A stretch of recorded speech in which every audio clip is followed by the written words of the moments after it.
예, 화면이 띄워지는 동안에 먼저 인사드리겠습니다.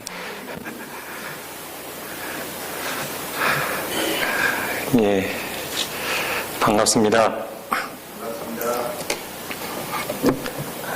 이렇게 귀한 시간을 하나님께서 주셔서 말씀을 증거할 수 있다라는 것이 얼마나 감사한지 모르겠습니다. 예. 지난 한 주 동안 참 날이 많이 어두웠습니다. 그렇죠? 예, 우리 중국에서부터 날아온 미세먼지가 하늘에 가득 차서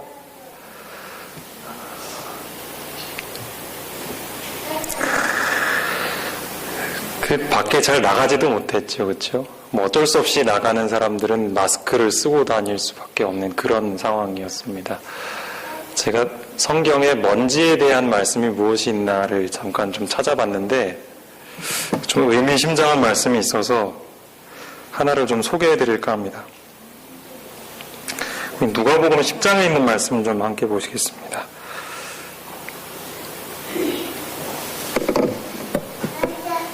누가복음 10장 10절부터 보겠습니다.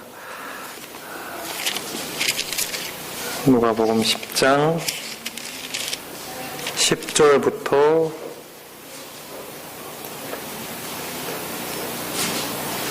보시겠습니다. 시작성경 110페이지입니다. 누가복음 10장 10절입니다. 어느 동네에 들어가든지 너희를 영접하지 아니하거든 그 거리로 나와서 말하되 너희 동네에서 오리발에 묻은 먼지도 너희에게 떨어버리노라. 그러나 하나님의 나라가 가까이 온 줄을 알라 하라. 이 말씀은 예수님께서 제자들을 보내시면서 하신 말씀입니다. 너희가 가서 하나님의 나라에 대한 기별을 전하는데 사람들이 그 기별을 듣지 않고 너희를 거절하거든 이렇게 하라라고 그 행동을 지시해 주셨죠. 그게 뭐였냐면 제 옷이랑 발에 있는 먼지를 떨어버리라. 그리고 나서 하신 말씀이 참 마음속에 남습니다. 그러나 하나님의 나라가 가까이 온 줄을 알라. 그 말을 꼭 해야 했습니다. 제자들은. 저도 이 많은 먼지들을 보면서 사람들이 그것을 좀 알았으면 좋겠습니다. 하나님의 나라가 가까이 왔다라는 것을 알라. 그리고 이 자리에 계신 모든 성도님들이 먼저 그 사실을 마음속에 깊이 명심하고 묵상하게 되길 바랍니다. 하나님의 나라가 가까이 왔음을 미세먼지를 통해서 볼 수 있는 믿음의 사람들이 되길 바랍니다. 네, 오늘 말씀을 보겠습니다. 우리 화면 혹시 띄워주실 수 있나요, 지금?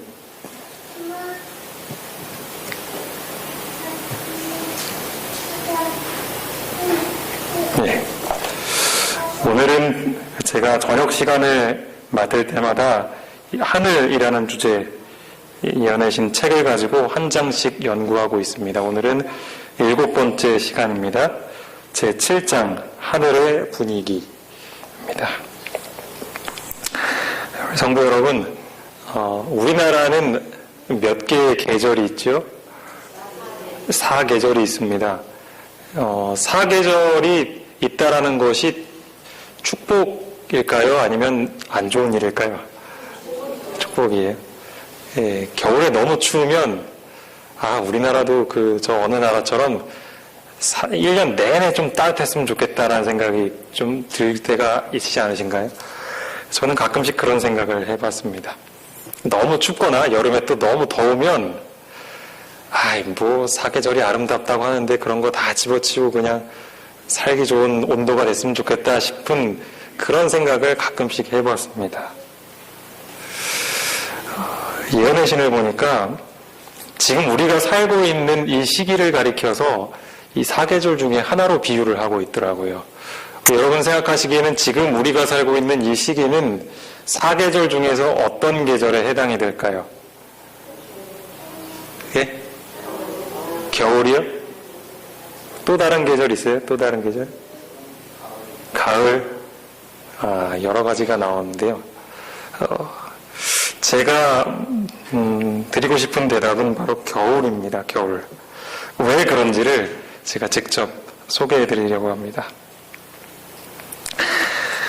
저는 오늘 말씀을 크게 두 부분으로 나누어서 생각을 하려고 합니다. 첫 번째로는 그리스도인의 새로운 계절이라는 제목입니다. 여름이 오면 겨울의 모든 것을 잊어버린다. 예, 우리 이 말씀을 좀 보시겠습니다. 교회증언 7권 244쪽에 있는 말씀입니다. 함께 읽겠습니다. 하늘은 시작. 하늘은 기쁨으로 충만해 있다. 그것은 인류를 구속하기 위하여 그처럼 놀랍게 희생하신 분을 찬양하는 노래로 울려 퍼진다. 하늘에서 찬양의 노래로 천사의 합창단에 연합할 자들은 지상에서 하늘의 노래 곧 감사로 된 죽음을 배워야 한다. 하늘은 기쁨으로 충만한 곳이다 라고 했습니다. 그러니까 전체적인 하늘의 분위기는 우리가 이제 곧 가게 될 하늘은 이 기쁨입니다.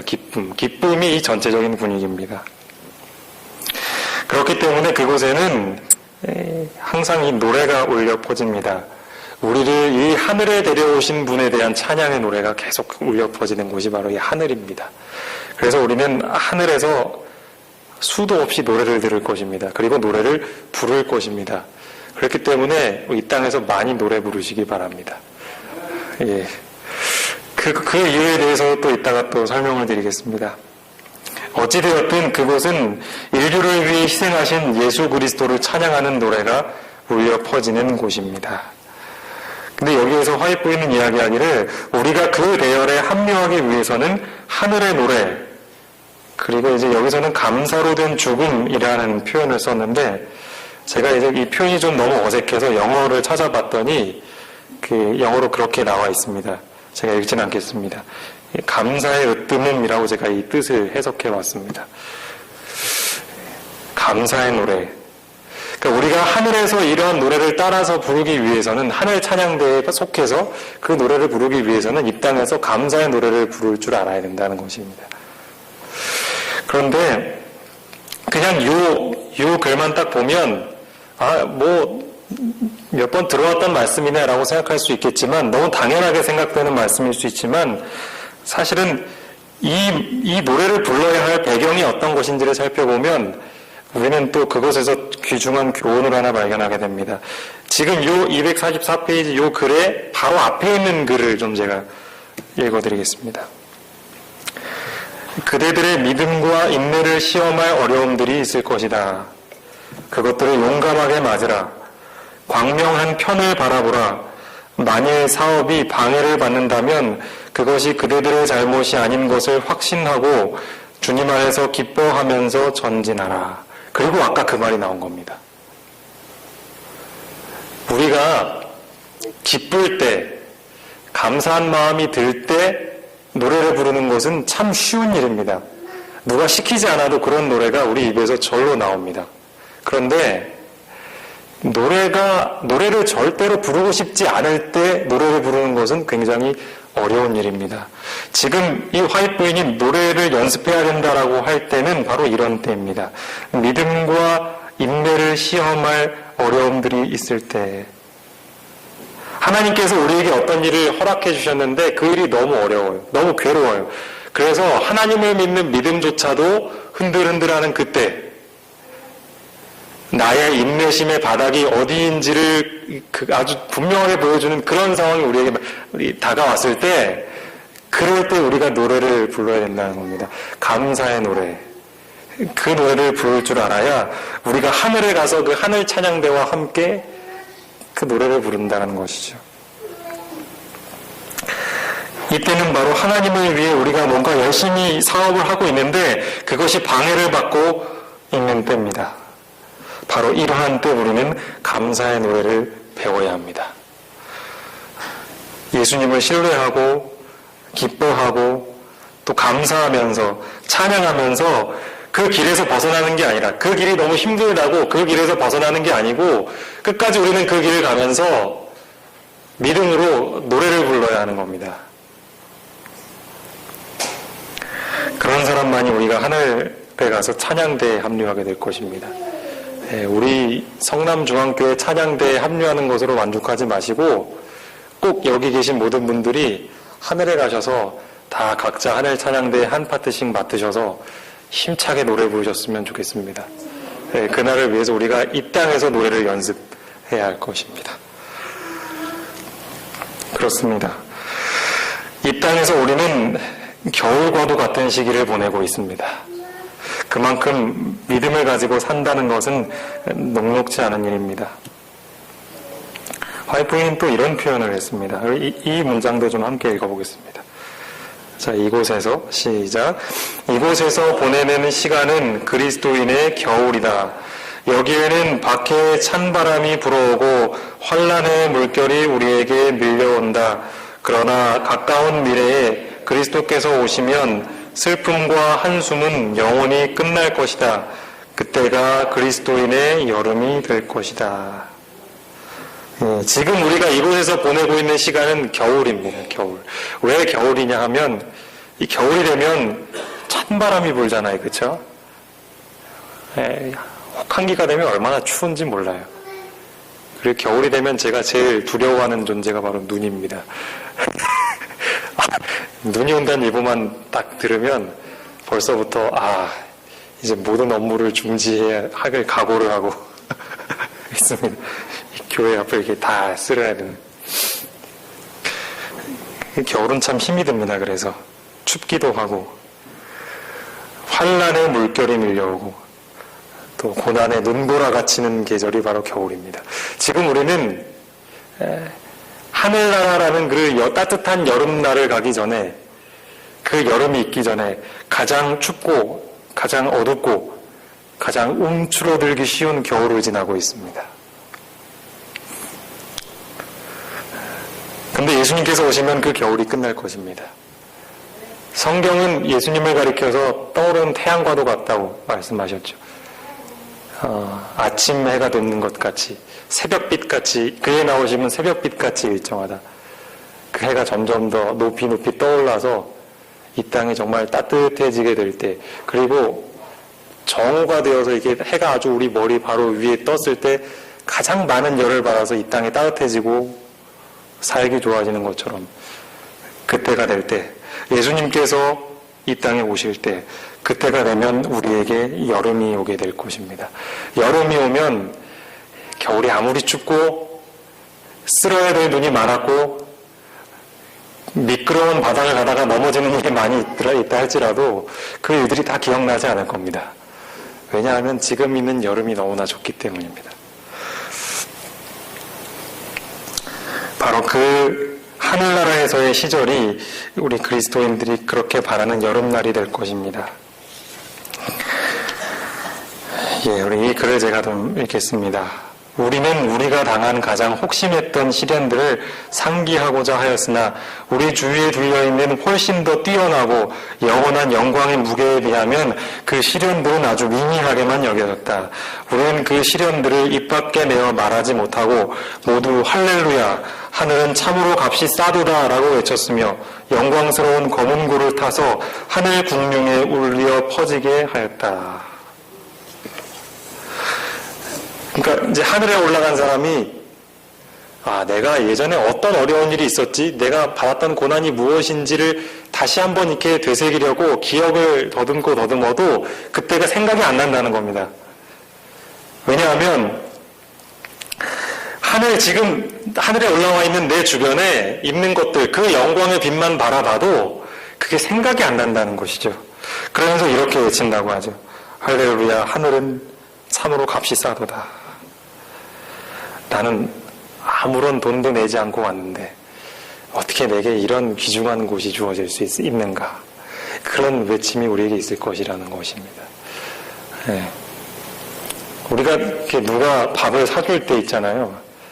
특별히 이제 굉장히 비싼 데서 식사를 할 때, 아니면은 이제 그 결혼식 요즘에 참 많이 있는데, 결혼식 피로연이 정말 막 우리가 전에 가보지 못한 어떤 특급 호텔, 우리는 막 난 축의금도 준비 안 했는데 막 오라 그래가지고 식사를 했는데 식사가 엄청난 식사들 막 한 끼에 막 4, 5만 원이 넘는 막 아주 호화 요즘엔 뭐 그게 비싼지 잘 모르겠습니다. 제가 시세를 잘 몰라서.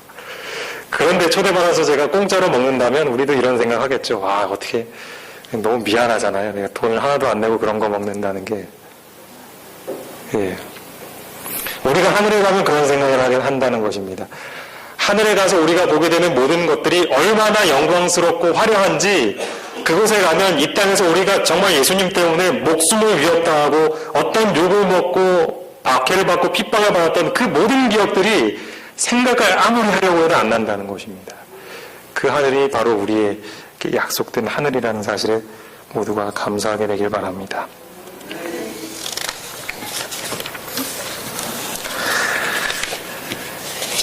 우리 이 말씀을 좀 함께 읽겠습니다. 우리의 선생이며, 시작. 우리의 선생이며 구속주이신 그분, 아직도 십자가의 상처를 가지고 계시며 거기서 영광의 광채가 발하여 구원받은 자들의 면류관의 후광을 비추시는 그 손, 승천하실 때 제자들에게 축복하기 위하여 펴셨던 바로 그 손을 가지신 예수님을 직접 대면하는 것은 얼마나 큰 기쁨이 되겠는가.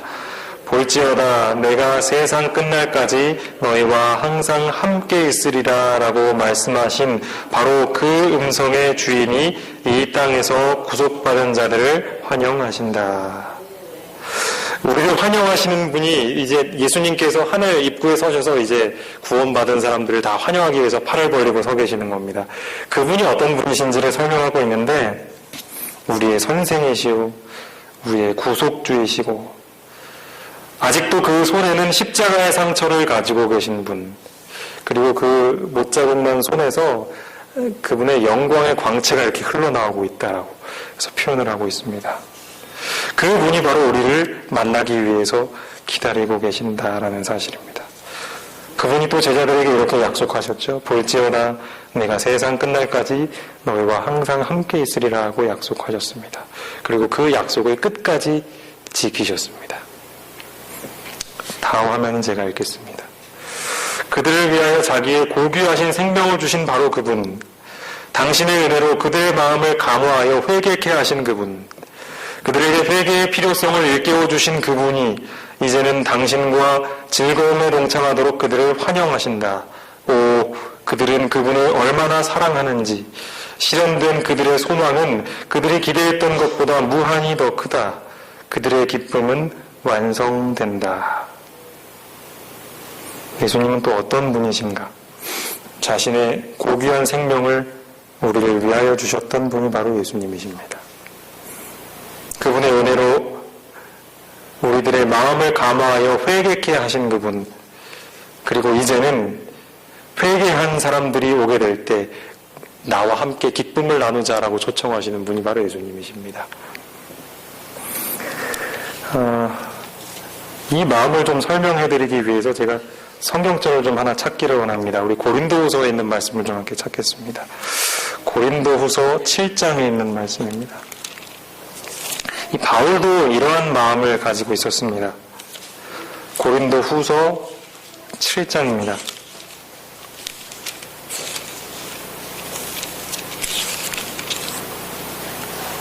고린도후서 7장 8절부터 보겠습니다. 신약성경 294쪽입니다. 고린도후서 7장 8절부터 8, 9, 11절 그렇게 보겠습니다. 그러므로 내가 편지로 너희를 근심하게 한 것을 후회하였으나 지금은 후회하지 아니함은 그 편지가 너희로 잠시만 근심하게 한 줄을 알미라. 여기 보면 이제 바울이 편지로 너희를 근심하게 했다고 했습니다.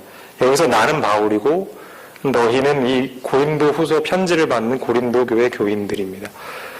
그런데 이제 편지로 너희를 근심하게 했다라는 것은 이전에 보냈던 고린도 교인들에게 이전에 보냈던 편지 때문에 너희가 잠깐 근심하게 됐다 그 말입니다. 그 이전에 보낸 편지가 혹시 무엇인지 아십니까? 예, 전서입니다. 고린도 전서의 편지. 그 편지를 듣고 그 편지를 아시는 분들은 아시겠지만 고린도 교회 문제들에 대해서 바울이 참 많이 지적했습니다. 이 고린도 전서. 한마디로 그 막 채찍이 아주 계속 나오는 편지였습니다. 그렇기 때문에 이제 바울이 그런 생각을 가진 것이죠. 이게 내가 너무 세게 말했나. 그것 때문에 후회가 된다는 겁니다. 그 말을 여기서 지금 하고 있죠. 그런데 지금은 후회하지 않는다. 왜냐하면 너희가 잠깐 동안밖에 근심을 하지 않게 되었기 때문에. 이제 그 뒤에 보겠습니다. 9절에 보시면 내가 지금 기뻐함은 너희로 근심하게 한 까닭이 아니오 도리어 너희가 근심함으로 회개함에 이른 까닭이라. 너희가 하나님의 뜻대로 근심하게 된 것은 우리에게서 아무 해도 받지 않게 하려 함이라. 이제 바울이 처음에는 편지를 보내고 나서 마음 가운데 후회가 있었다가 이제 그게 사라지고 이젠 기뻐졌어요. 왜냐하면 이제 그 편지가 고린도 교회에 전해졌습니다. 그리고 그 소식을 디도라는 사람이 이제 바울에게 와서 이 고린도 교회 교인들이 지금 어떻게 바뀌었는지를 그 소식을 듣게 되었어요, 이 바울이. 그랬을 때 이 바울에게 기쁨이 된 것입니다. 잠깐 동안 그 책망하는 편지 때문에 마음 가운데 후회가 들었었지만 그 편지를 읽고 고린도 교인들이 회개한 것입니다. 달라지는 모습을 보니까 바울은 이제 후회하지 않고 기뻐하게 된다. 그 얘기죠. 11절 보시겠습니다. 보라, 하나님의 뜻대로 하게 된 이 근심이 너희로 얼마나 간절하게 하며 얼마나 변증하게 하며 얼마나 분하게 하며 얼마나 두렵게 하며 얼마나 사모하게 하며 얼마나 열심 있게 하며 얼마나 벌하게 하였는가. 너희가 그 일에 대하여 일체 너희 자신의 깨끗함을 나타내야 하느니라. 이제 바울의 편지를 듣고 고린도 교인들도 사실 기분이 썩 좋지 않았겠죠. 그렇죠? 아무리 바른 말이라도 자기를 잘못했다라는 말을 듣고 기뻐하는 사람이 누가 있겠습니까? 그렇죠? 그것 때문에 근심했습니다. 그런데 그들이 그 편지를 듣고 어떻게 반응했는가? 이제 11절에 나오는 표현들이 다 그 얘기입니다.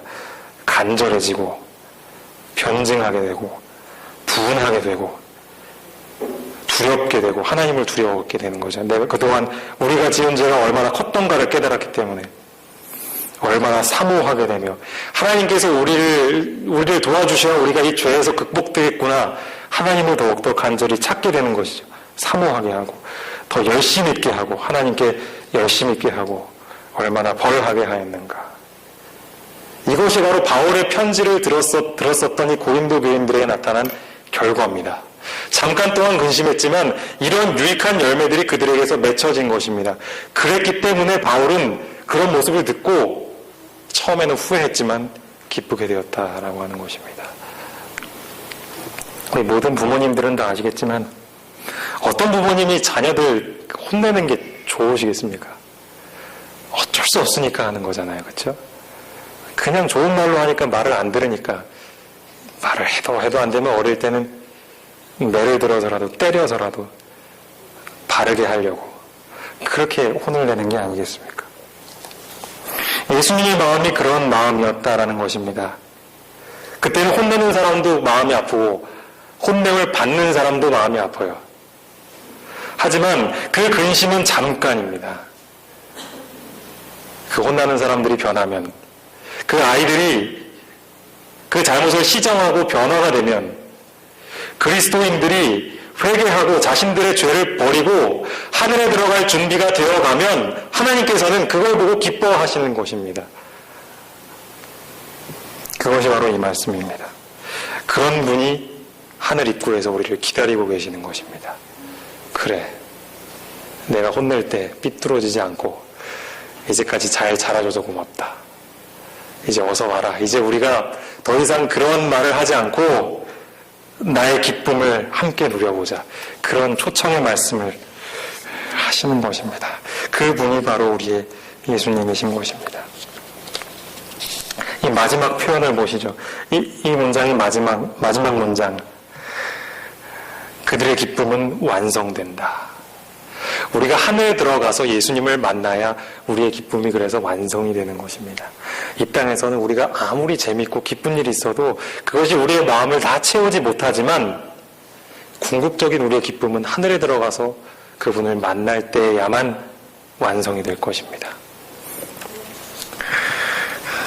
요즘 말로 말하면, 요즘 젊은 사람들 말로 하면 바로 하늘이야말로 기쁨의 종결자, 기쁨의 끝판왕, 그런 표현도 쓰더라고요. 게임에 보면 그런 게 있어요. 게임을 해보신 분들은 아시겠지만 막 싸우는 게임 하면 막 1대1로 막 싸우다가 마지막에 게임의 가장 마지막에는 제일 어려운 상대가 나옵니다. 힘도 세고 막 덩치도 크고 그 사람을 싸워서 이기려면 엄청 힘들어요. 아주 굉장히 힘이 센 능력자, 그걸 가리켜서 그렇게 이야기를 하는데 바로 이 하늘이야말로 우리의 기쁨의 궁극, 우리의 기쁨의 완성이 되는 것입니다. 그래서 우리는 꼭 하늘에 들어가야 하는 것입니다. 하늘에 못 가면 얼마나 아깝겠습니까? 그렇죠? 하늘에 가게 되면 우리의 억울함이 많이 풀릴 것입니다. 이 말씀을 좀 같이 보시겠습니다. 함께 좀 읽어보시겠습니다. 시작. 머지않아 우리는 약속받은 그 집에 있게 될 것이다. 그곳에서 예수께서 우리를 하나님의 보좌에서 흘러나는 생명 강가로 인도하실 것이며 우리의 품성을 완전하게 하기 위하여 우리를 그 가운데로 인도하셨던 그 캄캄한 섭리들을 우리에게 설명해 주실 것이다. 우리가 얼마나 이해하지 못하는 일들이 많이 일어납니까? 이 세상에서. 믿는 사람들에게 정말 믿음이 더 신실해 보이는 그런 사람들에게 때로는 질병이나 정말 어려운 일들이 찾아오고 그래서 서로 붙잡고 기도하면서 울기도 하고 왜 우리에게 이런 일이 일어나야만 하는가. 때로는 하나님이 뭔가 더 좋은 길이 있으니까 그렇다라는 것을 이해는 하지만 심정으로는 이해가 되지 않는 일들이 얼마나 많이 있습니까 우리에게. 그런데 그 모든 것들이 이제 하늘에 가면 설명이 된다는 것입니다. 그 캄캄한 섭리들을 우리에게 설명해 주실 것이다. 근데 여기서 뭐라고 표현하고 있냐면 우리의 품성을 완전하게 하기 위하여 우리를 그 가운데로 인도하셨던 섭리들이라고 표현하고 있습니다. 우리의 모든 섭리는 다 무엇을 위한 것이냐면 우리의 품성을 완전하게 하기 위해서, 즉 다시 바꿔 말하면 하나님과 하늘에서 함께 살 수 있도록 우리를 준비시키기 위해서 그 모든 섭리들을 준비해 주신 거라는 사실입니다.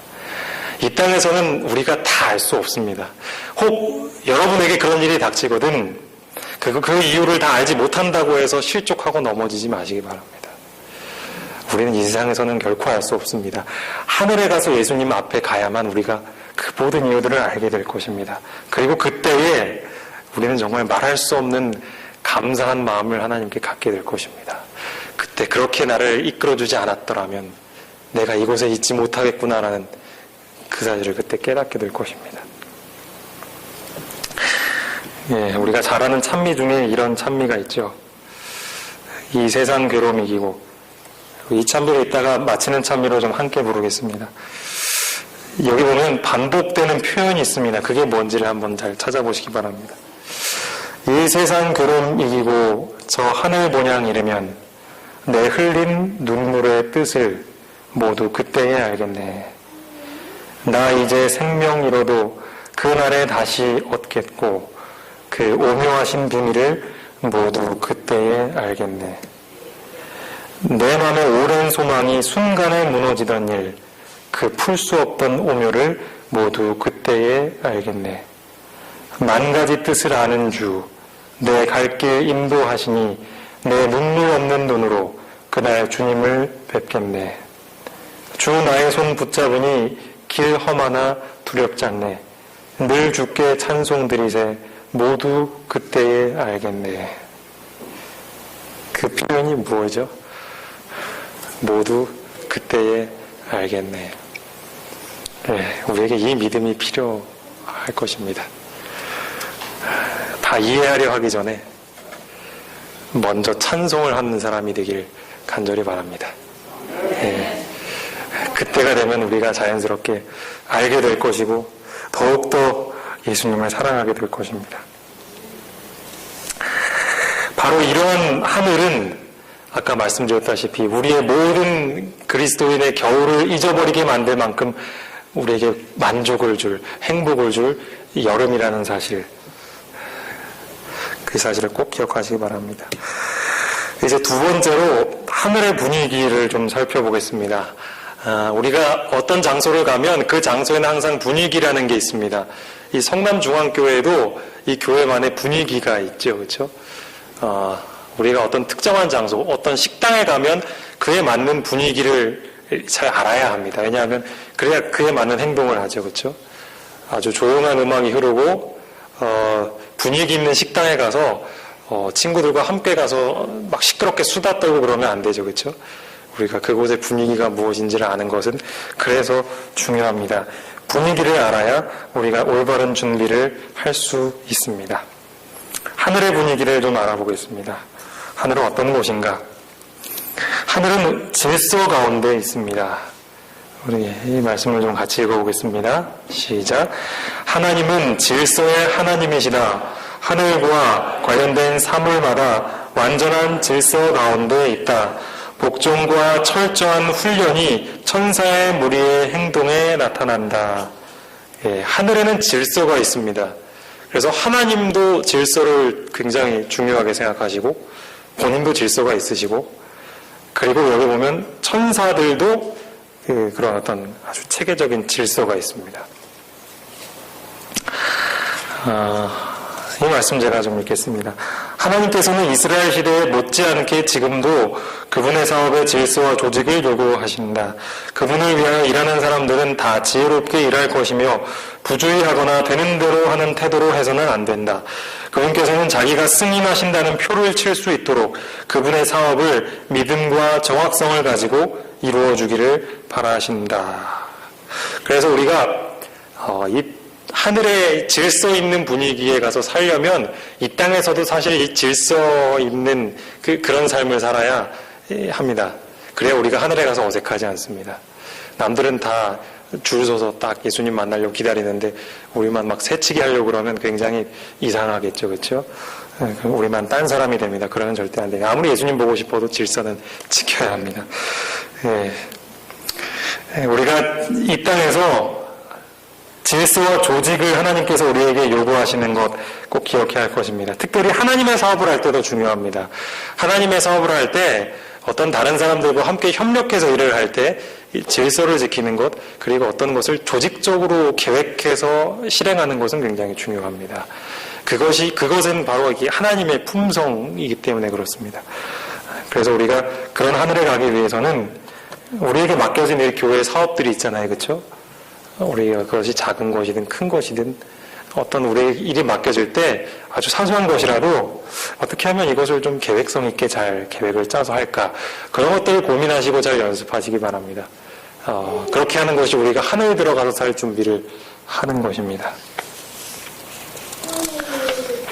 여기 보면 재미있는 표현이 하나 있는데 끝부분에 보면 그분께서는 밑에서 세 번째 줄입니다. 그분께서는 자기가 승인하신다는 표를 칠 수 있도록 그분의 사업을 하면서 여기 쭉 나오죠.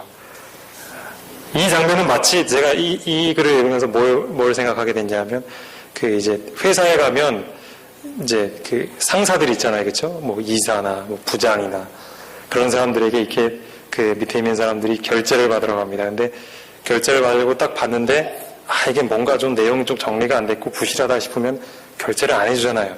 사인을 안 해줍니다. 그 장면이 생각이 났습니다.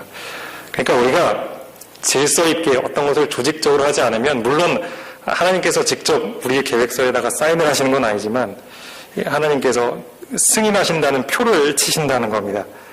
그만큼 중요하다라는 것. 이 표현이 생각이 나서 좀 말씀을 드립니다. 그래서 우리는 하나님의 사업을 특별히 할 때 뭐 대충 해도 되지라고 생각하지 말고 계획적으로 조직적으로 질서 있게 하기 위해서 힘써야 될 것입니다. 이게 이 말씀을 드리면 혹시라도 실망하실 분들이 계실지 모르겠습니다. 한번 좀 읽어보겠습니다. 하나님은 함께 읽겠습니다. 시작. 하나님은 끊임없이 일하는 분이시다. 천사들도 일하는 자들이며 그들은 인간의 자녀들을 위하여 보내신 하나님의 사자들이다. 하늘나라에서는 일하지 않아도 되리라고 기대하는 자들은 실망하게 될 것인데 하늘의 제도에는 태만을 만족시키기 위한 장소가 준비되어 있지 않다. 예. 혹시 하늘에 정말 가고 싶어하는 이유 중에 거기 가면 일 안 하니까라고 생각하시는 분 혹시 계시다면 좀 실망되실지 모르겠습니다. 하나님은 끊임없이 일하시는 분이시다. 요한복음에도 보면 나와 있죠.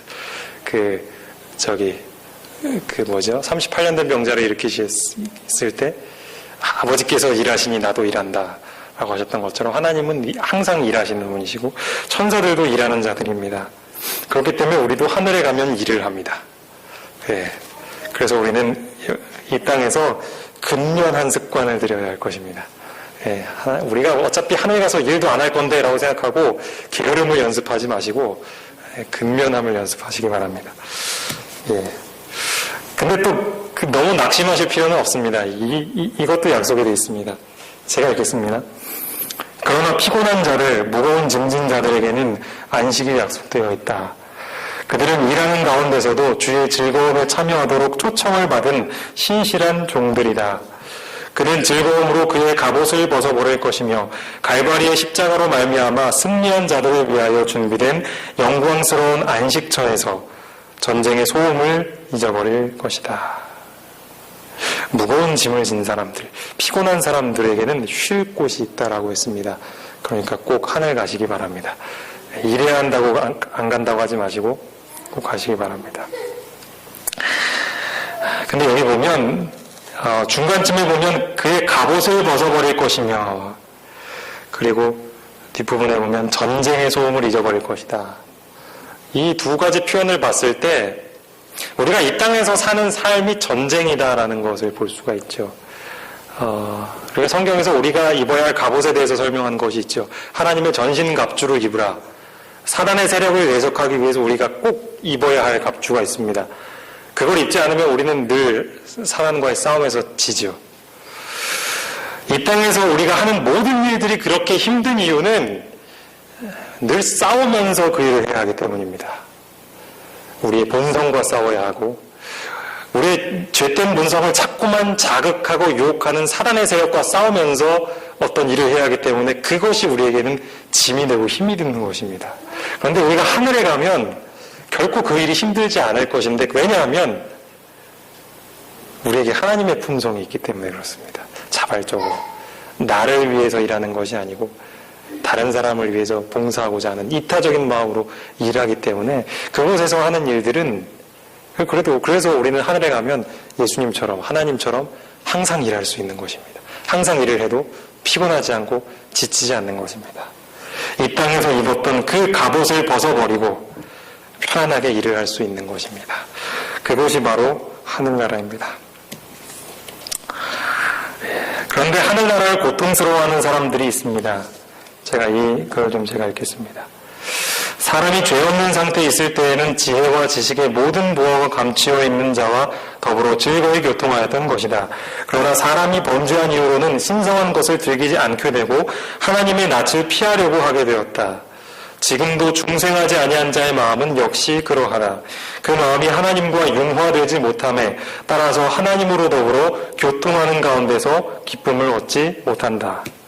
죄인은 하나님 앞에서 기뻐할 수 없고 거룩한 자들과 같이 사귀기를 꺼릴 것이 비록 그가 천국에 들어간다고 하더라도 그는 거기서 아무 기쁨도 얻지 못할 것이다. 그에게는 천국이 말할 수 없이 고통스러운 장소가 될 것이다. 예. 하늘나라는 모든 사람에게 다 기쁜 곳만이 될 것은 아닙니다. 예. 하늘나라에 들어가는 사람들은 하늘에 들어가서 기쁘게 살 수 있는 사람들만 들어갈 것입니다. 여기 보면 거듭나지 않은 마음, 지금도 중생하지 아니한 자의 마음은 역시 그러하다. 지금 우리가 거듭나지 않는다면 그 하늘에 들어갈 수도 없고 하늘을 볼 수도 없을 것입니다.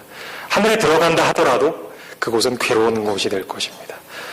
예수님께서 니고데모에게 하셨던 말씀처럼 너희가 거듭나지 아니하면 하나님 나라를 볼 수도 없고 들어갈 수 없다 하신 말씀이 바로 이 말씀입니다.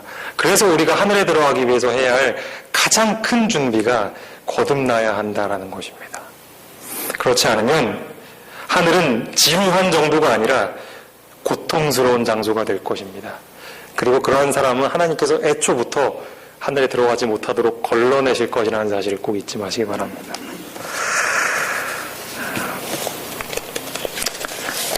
또 하늘나라는 어떤 곳인가? 하늘에서는 하나님이 전부이시다. 그곳에는 거룩함이 최고의 위치에 있게 된다. 하나님과의 완전한 조화를 깨뜨리는 것은 아무것도 없다. 그러니까 하나님과 조화가 되어 있지 않은 삶을 살면 그곳에서 사는 삶이 행복할 수가 없다는 것이죠. 그러나 만일 우리가 오늘날 하늘의 사물을 명상하는 데서 즐거움을 찾지 못한다면, 만일 우리가 하나님을 아는 지식을 구하는 일에 흥미가 없고 그리스도의 성품을 쳐다보는데 기쁨이 없다면, 만일 거룩함이 우리에게 아무런 매력을 주지 못한다면 우리는 하늘을 바라는 소망이 헛된 일임을 확실히 알 수 있다. 성도 여러분, 내가 지금 하늘에 갈 수 있을까 가지 못할까를 알 수 있는, 시험해 볼 수 있는 아주 중요한 기준이 여기 하나 있습니다. 그게 뭐냐면 여기 이 질문들을 나에게 해보는 겁니다. 하나님 말씀 듣는 게 기쁩니까? 하나님을 명상하는 것이 다른 것보다 더 행복합니까? 예수님을 바라보는 것이 나에게 가장 큰 기쁨이 되고 있습니까? 그게 아니라면 우린 준비해야 합니다.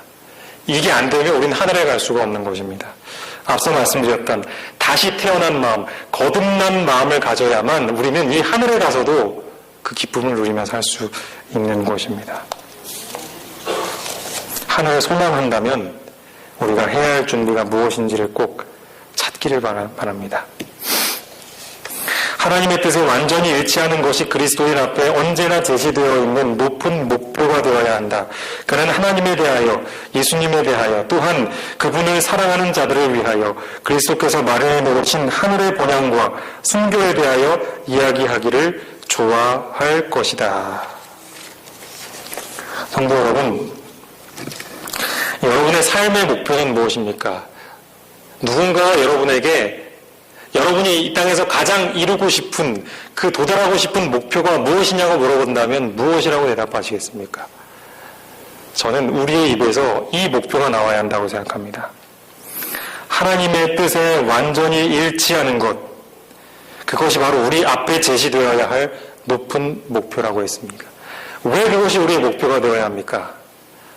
그렇지 않으면 아무리 좋고 아무리 기쁘고 아무리 행복한 곳이 하늘이라 할지라도 그것이 우리의 것이 될 수 없기 때문입니다. 이제 우리의 목표를 바로 세워야 하겠습니다. 그리고 제대로 준비해야 하겠습니다. 우리 마음의 거듭남, 하나님의 마음과 일치되는 마음, 그것을 위하여서 우리의 모든 것을 다하여서 우리의 마음과 뜻과 힘과 생명을 다해서 그 일을 이루기 위해 힘쓰시기 바랍니다.